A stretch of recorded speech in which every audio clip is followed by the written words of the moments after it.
Hello and welcome to the 2021-2022 Program Monitoring Random Validation Phase 1 Process Training for the Title I Part C Migrant Education Program. In this session, we will provide you with an overview of the Title I Part C MEP Comprehensive Needs Assessment requirement. First, we would like to share some things to keep in mind regarding this random validation process. Please note that documenting overall compliance for a program requirement may require several forms of documentation to be maintained locally and be available upon request by TEA and/or an auditor. Another thing to note is that to ensure overall compliance with the program requirements, LEAs should refer to the program guide and/or other program-related resources that reference the multiple forms of documentation required to be maintained locally. In addition, keep in mind that the documentation requested for submission during the random validation process may not include all the forms of documentation that are required to be maintained locally. If meeting documentation is to be provided for any requirement, please consider the following.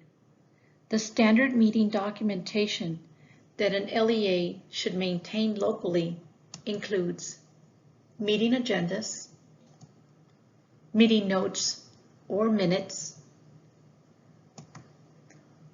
and sign-in sheets.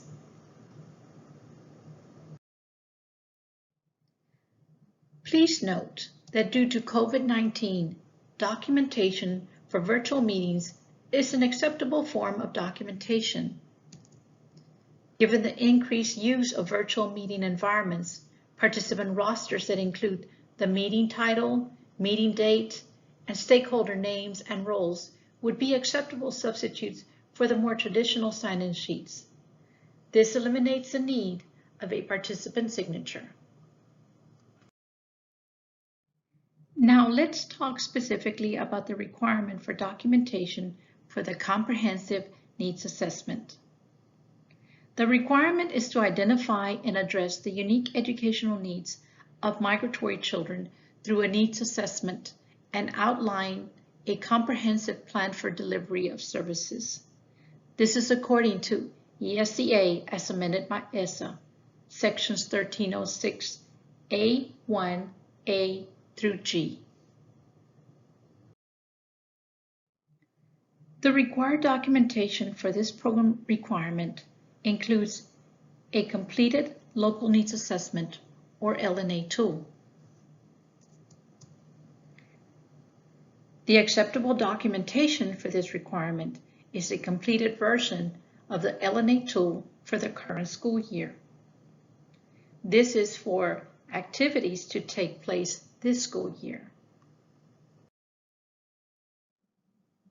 Again, the documentation required is a copy of the completed version of the local needs assessment tool for the current school year. What are some possible issues that may result in an improvement needed status for this requirement? This could include auditable documentation requested was not submitted. Documentation submitted does not reference the local needs assessment, or documentation submitted was not for activities that take place in 2021. This concludes the section on the requirements to the Title I Part C Migrant Education Program as it relates to the Comprehensive Needs Assessment. We hope that you will find this helpful. Here's our contact information. Please feel free to reach out to us if you have any questions. Thank you.